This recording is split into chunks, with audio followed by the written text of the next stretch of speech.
Gubernur DKI Jakarta Jarod Saiful Hidayat menghadiri deklarasi relawan Nusa Tenggara Timur di Jabodetabek untuk Ahok Jarot, sementara calon gubernur Anies Baswedan berkampanye di tengah warga Muslimat NU wilayah Jakarta Utara. Ya, untuk mengetahui informasi selengkapnya dari rekan kami Clara Alverina dari kawasan Jakarta Pusat dan Gadis Bianca dari Jakarta Utara. Kita ke Clara terlebih dahulu. Clara, apa saja kegiatan Ahok Jarot hari ini? Ya, Zulfia, calon wakil gubernur DKI Jakarta Jarod Saiful Hidayat hari ini menghadiri deklarasi relawan Nusa Tenggara Timur untuk pasangan calon nomor urut 2 Basuki dan Jarod. Suasana di sini sangat ramai, ada ribuan relawan yang tergabung dalam relawan Bhinneka Tunggal Ika yang datang ke sini untuk mendukung pasangan calon nomor urut 2 Basuki dan Jarod. Tadi Jarod tiba sekitar pukul 10 waktu Indonesia Barat, dan menarik sekali tadi Jarod disambut langsung oleh tarian yang berasal dari Bajawa Flores, Nusa Tenggara Timur. Saat ini Jarod sedang memberikan sambutan dan hadir pula dalam acara ini Ketua Umum Partai P3 Jan Faridz yang tadi juga memberikan sambutan, dan tadi dalam sambutannya Jan Faridz menyampaikan dan mengimbau kepada warga Jakarta untuk menjalani atau mengawal Pilkada Jakarta putaran kedua untuk berlangsung dengan jujur dan bersih. Dan selain itu juga Jan Faridz menekankan bahwa dalam Pilkada Jakarta putaran kedua ini warga Jakarta mencari atau membutuhkan pemimpin pemerintahan, bukan pemimpin agama. Jan Faridz yakin bahwa pasangan Basuki dan Jarod ini sudah terbukti telah melaksanakan tugasnya secara nyata selama memimpin DKI Jakarta. Atas nama agama, atas nama suku. Zulfia. Ya, dari Clara kita beralih ke Gadis Bianca. Gadis, apa saja kegiatan Anies Sandi hari ini?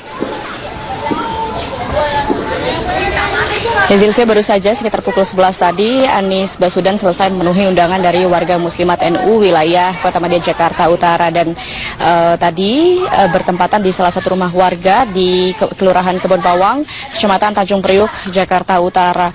Ada beberapa hal yang disampaikan oleh Anies Baswedan tadi saat menemui warga dari Muslimat NU Jakarta Utara, yakni terkait dengan menceritakan pengalamannya saat 2 hari lalu melawat almarhum Kiai Haji Hashim Muzadi. Ia pun juga menceritakan bagaimana sosok dari Kiai Haji Hashim Muzadi ini menjadi muslim tauladan baik di tingkat nasional maupun juga di tingkat internasional. Inilah yang diharapkan oleh Anies Baswedan, bagaimana pemuda-pemuda bangsa ini bisa mencontoh sosok dari Kiai Haji Hashim Muzadi. Selain itu juga sedikit ia menyampaikan terkait dengan peluang program OKOC yang diterapkan jika ia menjadi Gubernur DKI Jakarta, bahwa nantinya masyarakat ini diterut sertakan untuk mendapatkan peluang-peluang wirausaha yang terkait dengan program-program Provinsi DKI Jakarta. Secara lembaga memang tadi disampaikan atau ditegaskan oleh pimpinan cabang Muslimat NU Jakarta Utara bahwa Muslimat NU Jakarta Utara tidak berpolitik praktis. Namun demikian perlu juga warga Jakarta ini mengetahui apa saja program-program yang akan dicanangkan oleh calon gubernur yang akan memimpin mereka. Untuk hari ini, selain agenda memenuhi undangan dari warga Muslimat NU, Anies Baswedan selanjutnya mendatangi warga di kawasan Rorokan, Jakarta Utara, dan untuk menemui warga ini Anies Baswedan datang untuk bersilaturahmi, lalu kemudian untuk Sandiaga Uno sendiri pada siang hari ini sekitar pukul 11 ini menerima deklarasi dukungan dari Yayasan An-Najah di kawasan Jakarta Selatan.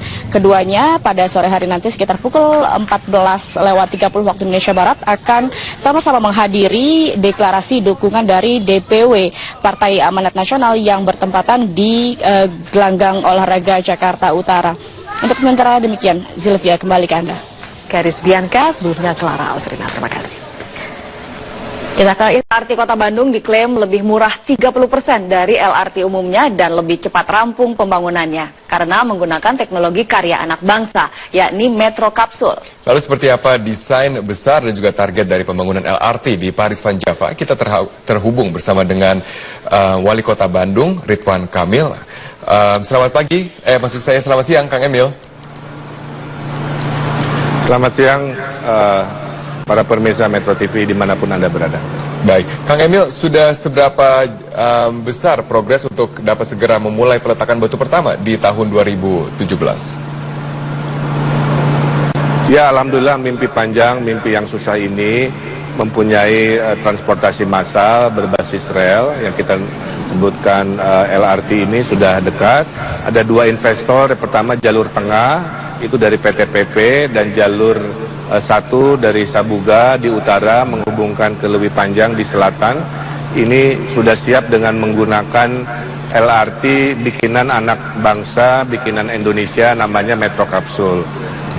Biaya investasinya alhamdulillah karena konten lokalnya mencapai 95%, ini harganya 70% lebih murah, bukan 30%. Kalau LRT yang biasa dipakai di Jabodetabek 70%, bukan 30%. Jadi kalau di Palembang misalkan atau Jabodetabek itu LRT per kilometernya sekitar 400 sampai 500 miliar per kilometer. Kalau yang Metro Kapsul ini hanya 150 miliar per kilometer. Jadi hanya sepertiga dari harga LRT yang biasa ada di pasaran.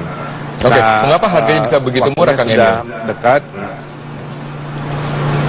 Karena yang bikin mahal kan barangnya sederhana saja, ada barang impor, ada barang domestik.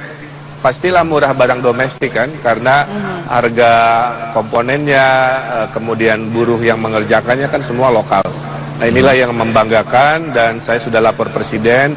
Presiden sangat antusias dan memberi restu. Mudah-mudahan ini menjadi contoh dimanapun. Kita punya teknologinya hari ini namanya Metro Kapsul, apalagi harus didukung oleh Metro TV karena namanya sama Metro TV. Kang Emil, tadi sudah disebutkan investornya sudah ada, tapi permasalahannya ini baru komitmen atau memang dananya sudah ada? Karena Kang Emil optimistis sekali 2017 ini dibangun, 2018 sudah bisa digunakan. Ya, saya sudah rapat dengan Presiden, saya sudah rapat dengan Menteri Perhubungan, Menteri Keuangan, Menteri BUMN, sudah berkali-kali dan sekarang sudah mengerucut pada persiapan persiapan gambar kerja yang sedang dikebut dan proses administrasi perizinan yang sudah akan diselesaikan dalam hitungan minggu. Jadi mudah-mudahan kalau tidak halangan 2 bulan dari sekarang kita bisa memulai pekerjaan itu di jalur tengah dulu yang paling mudah antara stasiun sampai alun-alun.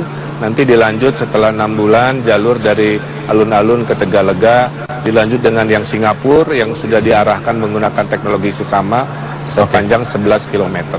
Oke. Kang Emil, kalau boleh tahu skema pembiayaannya nanti persentasenya seperti apa? Karena kita ketahui APBD itu sudah disebutkan tidak memungkinkan, lalu APBN juga sangat ketat. Nah, ini persentasenya gimana antara pemerintah dan juga investor dari luar?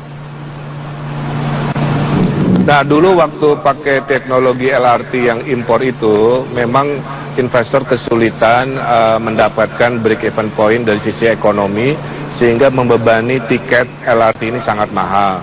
Tapi dengan menggunakan teknologi lokal yang hanya sepertiga, banyak optimisme, tiket kepada masyarakat lebih murah, beban kepada APBD dan APBN, kalaupun ada sangat-sangat minimal.